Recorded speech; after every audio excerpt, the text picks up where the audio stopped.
Hello, hello! Alors, nous revoilà pour le chapitre 5. Comme je suis contente de te voir de nouveau avec le sourire, s'exclama Paula. Tu sais, je commençais à me faire du souci, poursuivit-elle en se penchant vers Kayla et en la regardant avec affection. Je m'en doute, répondit celle-ci, le visage radieux. Je me demande comment tu as fait pour me supporter ces derniers mois. Après l'épreuve que tu as traversée, c'était bien normal. Quoi qu'il en soit, ce Franklin mérite que je l'embrasse. Certainement pas. J'interdis formellement qu'on embrasse mon Franklin, protesta-t-elle en riant. Oh Paula, j'aimais Tony, mais ce que j'éprouve pour lui est si différent, si les mots lui manquaient pour décrire ses sentiments. Aucun ne lui paraissait assez fort pour rendre l'intensité de son amour et de son bonheur. Si merveilleux, suggéra son ami. De toute façon, c'est inutile de chercher à m'expliquer. Tu es transfigurée par la joie et cela me fait tellement plaisir. Où l'as-tu rencontré au fait? À l'endroit précis où tu es assise. Tu ne t'en souviens vraiment pas, insista Kayla. Bien qu'étant mariée, Paula ne pouvait pas avoir oublié Franklin. Peu de représentants, sinon aucun, étaient aussi beaux. Non, je t'assure. En effet, elle avait beau fouiller dans sa mémoire, elle ne voyait pas de vendeur d'encyclopédie correspondant à la description de son ami. C'était peut-être la première fois qu'il démarchait chez nous, suggéra-t-elle. Cela m'étonnerait. Il m'a demandé où tu étais. Oh, ça te reviendra sans doute en le voyant. Et quand nous feras-tu l'honneur de nous le présenter? Demanda-t-elle de ton gentiment moqueur.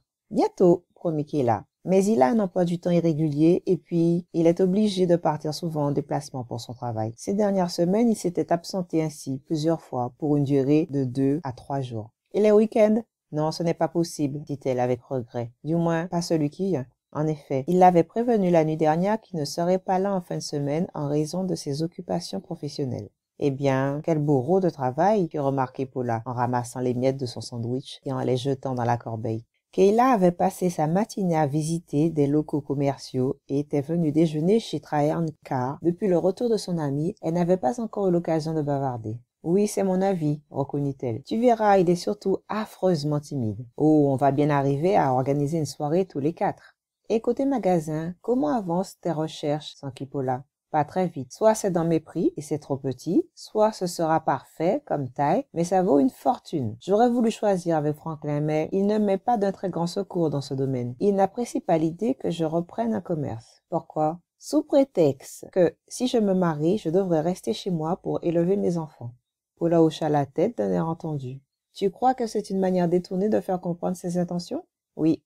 Il ne m'a pas encore demandé ma main, mais il n'arrête pas de me répéter qu'il m'aime et qu'il souhaite fonder un foyer. Mais il n'a pas le courage d'aller plus loin. Tu devrais l'aider. Tu plaisantes, j'ai tout essayé. Je ne peux quand même pas lui dire « Franklin, veux-tu m'épouser ?» Il finira bien par se décider. Tu te vois vraiment femme au foyer avec 3 ou 4 gosses? Interrogea Paula sceptique. Avec lui? Oui, répondit la jeune femme avec conviction. J'espère que tu n'appelleras pas ton fils Franklin Junior. Quel nom affreux. Le nom n'a pas d'importance, répliqua-t-elle. Même s'il portait le nom le plus ridicule de la terre, cela ne m'empêcherait pas de l'épouser. Ton cas est sans espoir, alors, plaisanta Paula. Incurable, renchérit Kayla avec un sourire radieux. Après un coup d'œil à la pendule murale, Paula acheva rapidement son verre de lait. Il est temps que je m'y remette. Le bureau ne te manque pas? Pas vraiment, ce n'était pas pénible, mais j'ai eu du mal à dactylographier tout ce que le fils Traherne déposait sur mon bureau chaque jour. Comment le trouves-tu? Qui ça? Eh bien, Nicolas, tu viens de me dire qu'il te donnait du travail. Oui, mais je ne l'ai jamais vu. Il passait certainement le soir après mon départ. Au fait, sais-tu que c'est un des meilleurs amis de Franklin? Pourtant, c'est difficile à croire. Ils sont si différents. Oui, ça paraît curieux. Heureusement, il n'a pas contaminé Franklin. Oh, Nicolas n'a pas un mauvais fond. Les mauvaises langues lui ont fait une réputation qui n'est pas justifiée. Tu devrais le rencontrer. Je suis sûre que vous vous entendriez très bien. À mon avis, il ne demande qu'à se ranger. Non merci, il faudra qu'il trouve quelqu'un d'autre. D'ailleurs, moi je suis déjà prise. Mais, par curiosité, je voudrais bien voir à quoi il ressemble. Tu n'as jamais vu de photo? Interrogea Paula surprise. Non, tu en as une ici? Normalement, oui. Pour la publicité de la société, il avait posé avec son père il y a quelques années. Attends, je vais te la chercher. Elle se leva et alla fouiller dans le placard métallique. Ça alors, j'aurais juré qu'il en restait tout un paquet. Va falloir que j'en recommande. Désolée, ajouta-t-elle en se tournant vers Kayla. Tant pis, ce n'est pas grave. Mais j'en ai tellement entendu parler que j'avoue être curieuse à son sujet. Il est vraiment beau et très fortuné. Pas étonnant que les femmes lui courent après. À un point tel qu'il refuse toute communication personnelle quand il est au bureau. Pauvre chérie, ironisa Kayla. Quelle horreur d'être poursuivie par des hordes de femmes amoureuses. Paula éclata de rire. Tu exagères. Maintenant, sors d'ici et laisse-moi travailler. Oui, si tu me promets de ne pas oublier de demander à Doug s'il est d'accord pour dimanche. Tu fais bien de me le rappeler. Tu crois qu'il voudra bien? Interrogea-t-elle avec inquiétude. Certainement, il n'aura jamais une occasion d'aller aux courses, alors il ne va pas laisser passer le Grand Prix d'Arkansas. Qu'est-ce que ça a de spécial? C'est une des courses les plus importantes de l'année. Tiens, Nicolas y sera probablement. Ses chevaux doivent y participer. En ce moment, il se rend à Hot Spring tous les week-ends pour surveiller leur entraînement. Tu as donc une chance de le rencontrer enfin. Ça ne m'intéresse pas. Ce que je veux, c'est que Doug m'explique le fonctionnement des courses pour que je puisse discuter avec Franklin. C'est un de ses sujets favoris. Il en sera ravi. Je te téléphonerai pour te dire à quelle heure on viendra te prendre. En entrant chez elle, Kayla imagina la joie de Franklin quand il découvrirait tout son savoir à son retour de week-end. Elle attendait avec impatience de lui prouver qu'elle s'intéressait aux mêmes choses que lui. Comme presque tous les jours de ces 6 dernières semaines, il vint la retrouver chez elle dans la soirée. Son secret lui pesait. Mais si elle voulait surprendre Franklin, elle devait se taire. Peut-être aurait-elle une autre grande nouvelle à lui annoncer, songea-t-elle tandis qu'il se reposait, enlacé dans la quiétude qui suivait leurs ébats passionnés. Son rendez-vous chez le médecin était prévu pour vendredi. Avec un peu de chance, elle serait fixée pour son retour. « T'ai-je dit que je t'aimais » murmura-t-elle en posant sa tête sur son épaule. « Au moins 1 million de fois, mais je ne me lasse pas de l'entendre, plaisanta-t-il. »« Tu te moques de moi » fit-elle avec une moue boudeuse. « Pas du tout. Mais que vont dire les gens quand ils verront ton t-shirt avec l'inscription « J'aime Franklin Franklin ». Ça m'est égal puisque c'est vrai. Et lui t'aime aussi, dit-il en lui déposant un baiser sur le nez. Tu vas me manquer ce week-end, vivement que tu puisses m'accompagner. Où ça? Pendant mes déplacements professionnels. Quand est-ce que je pourrais venir? Demanda-t-elle en jouant avec la douce toison de sa poitrine. Pourquoi pas cette semaine? Non, ce n'est pas possible pour l'instant. Cette fois, il avait pris sa décision. Dès lundi, il l'emmènerait pour quelques jours dans un endroit isolé et lui dirait la vérité. Quelle que fût sa peur des conséquences, il lui fallait apaiser sa conscience. Continuer à vivre dans le mensonge était au-dessus de ses forces. Après tout, il s'aimait, et elle devrait comprendre que la situation lui avait échappé, que ce qui n'était au départ qu'une plaisanterie était devenu sérieux. Le risque était grand, mais il ne pouvait endurer plus longtemps l'enfer dans lequel il vivait. Les larges cernes sous ses yeux n'étaient pas dues à ses longues heures de travail, mais à la peur que Kayla découvre tout par hasard.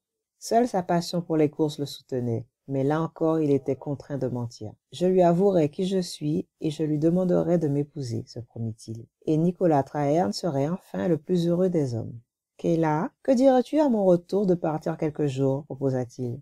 Ses yeux gris la regardaient avec sérieux et sa voix était solennelle. « Tu peux prendre des vacances? »« Sans problème. Tu acceptes? » « Tu devrais savoir que je te suivrai au bout du monde. »« J'y compte bien. »« Que veux-tu dire par là? » demanda-t-elle en souriant. « Que je t'aime. Souviens-toi de cela plus tard. Rappelle-toi cet instant. Je t'aime de tout mon cœur, insista-t-il avec une certaine gravité. Ses lèvres descendirent lentement sur le visage de la jeune femme et vinrent se sceller sur les siennes comme pour effacer tous les doutes, toutes les craintes pour l'avenir. De tout son être, de toutes ses forces, il étreignait avec passion et ardeur, comme s'il lui faisait l'amour pour la dernière fois, la laissant pantelante et surprise. Son comportement était vraiment imprévisible, songea-t-elle, une fois de plus, en se pelotonnant dans ses bras. Mais cela était sans importance. Franklin n'était pas parfait, mais elle non plus.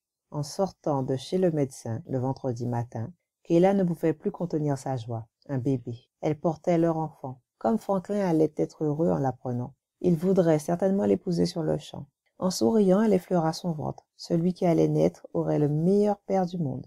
Chaque printemps, la petite ville de Hot Spring, à une 50aine de kilomètres de Little Rock, était le théâtre d'événements qui faisaient accourir des milliers de personnes. En effet, de la deuxième quinzaine de février à la fin du mois d'avril, les joueurs se pressaient sur son magnifique champ de course. Quand Kayla, Paula et son mari arrivèrent à l'hippodrome, il régnait déjà une atmosphère de joyeuse excitation. Il faisait un temps magnifique et la jeune femme aurait préféré profiter du soleil, mais Doug avait pris des places dans les gradins couverts. « Quelqu'un a de la monnaie ?» demanda Kayla en fouillant dans son sac pour acheter un journal à un vendeur à la criée. « Tiens !» dit Doug avec une indulgence amusée en lui tendant une pièce. « Mais tu ne crois pas que tu en as assez? C'est au moins le 6e que tu achètes. » « Mais ils prétendent tous qu'en suivant leurs pronostics, on est sûr de gagner, » protesta-t-elle. « Ce n'est pas vrai? » demanda-t-elle en voyant l'expression sceptique de son amie. « Première leçon, » dit Paula, en lui prenant le bras et en riant de sa naïveté. « Si quelqu'un t'affirme avoir un tuyau sûr, fais le contraire.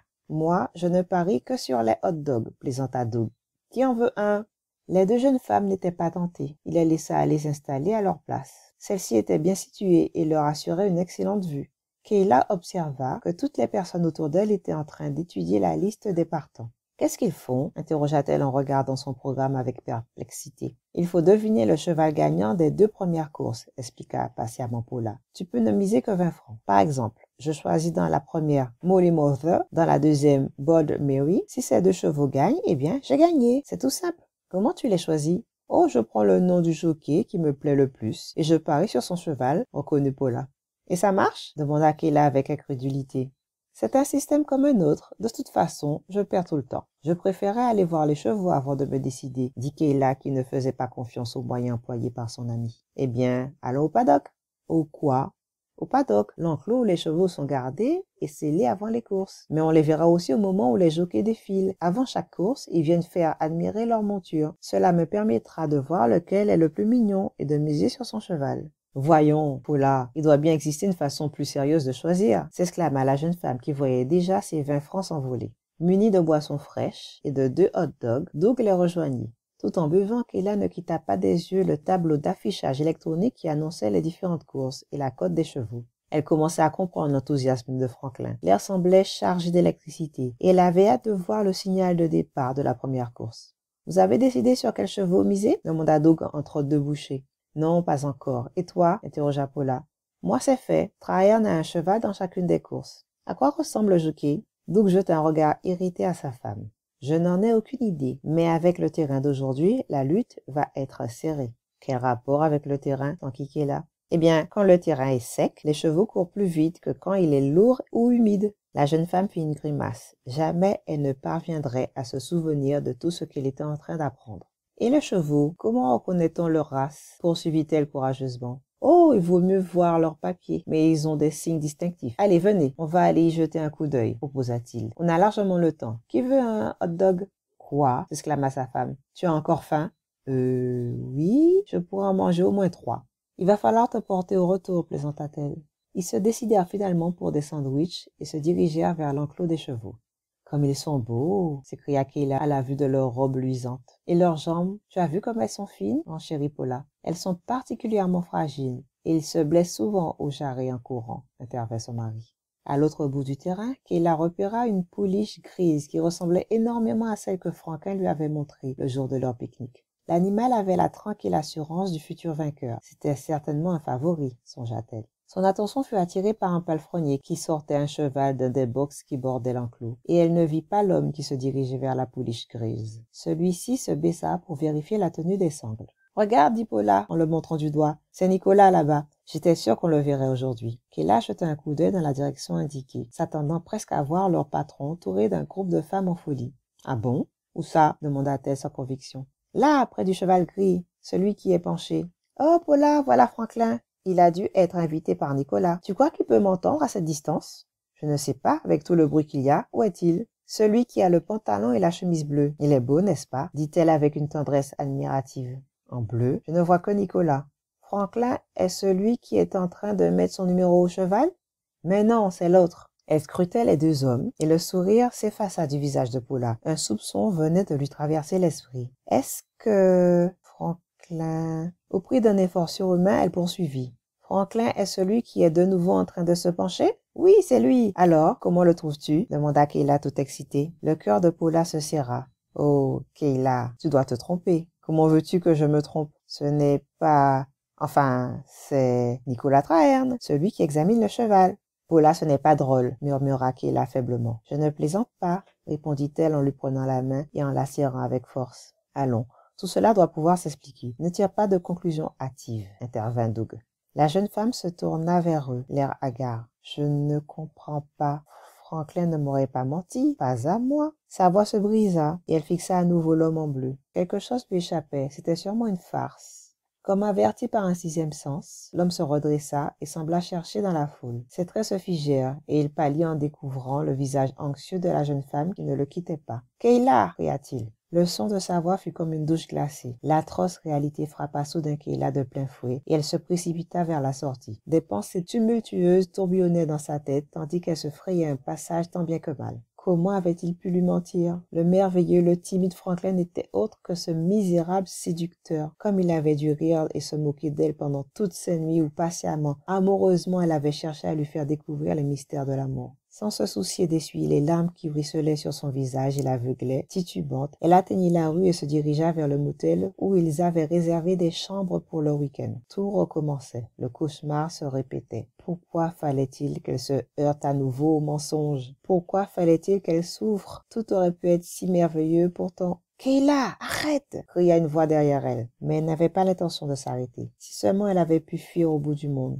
là où aucun taux ni plateau ou Nicolas Traherne ne pourrait la torturer. Les mains tremblantes, elle ouvrit sa porte à tâtons et la referma à clé. À bout de souffle, elle s'adossa épuisée au bord de la nausée. Soudain, elle se rappela, le bébé. Il fallait penser à lui, se calmer. Ce n'était certainement pas conseillé de courir aussi longtemps et aussi vite. Sanglotant, elle se laissa tomber sur le sol et enfouit son visage dans ses mains. « Mon Dieu, qu'ai-je fait pour mériter ça? Je l'aimais, j'avais confiance en lui, pourquoi? » Mais ces questions restèrent sans réponse. Le silence n'était troublé que par les bruits étouffés de la circulation. Un long moment plus tard, Kayla se releva et s'efforça de ne plus pleurer. Elle avait déjà traversé ce genre d'épreuve. Elle survivrait à celle-ci. Et aujourd'hui, il lui restait un réconfort, songea-t-elle en caressant tendrement son ventre. Cela, personne ne pourrait le lui enlever. Jamais. Des secousses ébranlaient sa porte et la ramenèrent au présent. « Ouvre-moi, » ordonna Nicolas. « Non, je te préviens, tu ferais mieux d'ouvrir, sinon je fais un malheur. »« Je n'ouvrirai pas, quoi que vous fassiez, monsieur Traherne, » cria-t-elle. « Je ne veux plus vous voir, vous m'entendez? Oui, et tous les gens aux alentours aussi. Ouvre, et nous en discuterons calmement. Plutôt mourir. »« À ta guise, » répliqua-t-il sèchement en donnant de violents coups de pied dans la porte. « N'entre pas, Franklin, Nicolas, ou j'appelle la réception pour qu'ils préviennent la police. » Comme il ne répondait pas, mais continuait à s'attaquer à la porte, elle se précipita vers le téléphone. Au moment où elle composait le numéro, le battant céda, et Nicolas entra dans la pièce. Violemment, il lui arracha le combiné des mains. « Assieds-toi, » commanda-t-il en la poussant brutalement sur le lit. « Quelqu'un va alerter la direction. Ça m'est complètement égal. Je leur dirai que c'est notre lune de miel et que c'est une dispute d'amoureux, » déclara-t-il en la maintenant pour l'empêcher de se sauver. « C'est vrai, j'oubliais que tu as l'habitude de mentir, » répliqua-t-elle avec ironie. Une ombre de chagrin traversa ses yeux gris. « C'est précisément ça dont je veux te parler, » répondit-il calmement. Pendant un instant, elle cessa de lutter. Leurs regards se croisèrent. Des larmes montèrent à nouveau aux yeux de la jeune femme. C'était toujours le même visage qu'elle voyait, la même peau douce et bronzée, les mêmes cheveux dorés, les mêmes yeux, les mêmes lèvres sensuelles qu'elle avait tant embrassées. Et pourtant, tout était différent. Celui qui lui faisait face n'était qu'un étranger qui l'avait volontairement trompé. C'est la fin du chapitre 5. Vivement la suite. À bientôt pour la suite des aventures de Un pari sur l'amour.